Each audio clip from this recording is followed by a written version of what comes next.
ব্রেকফাস্টে হোক বা ডিনারে খুব সহজেই এইভাবে বাড়িতে আলুর পরোটা বানিয়ে নিতে পারো। দারুণ টেস্টি হয় খেতে।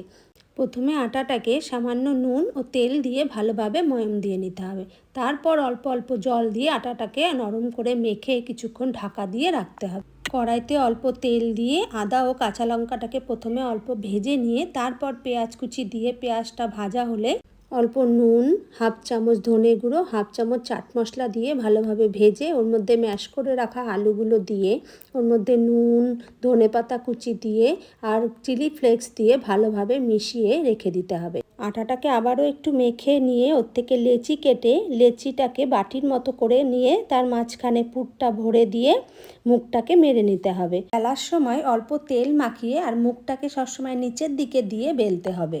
প্রথমে লেচিটাকে হাত দিয়ে একটু চেপে চেপে নিয়ে তারপরে বেলে বড় করে বেলে নিতে হবে। এবার তাওয়া গরম করে প্রথমে শুকনোভাবে পরোটাটাকে দুদিক ভেজে নিয়ে তারপর তেল দিয়ে ভালোভাবে ভেজে নিলেই রেডি।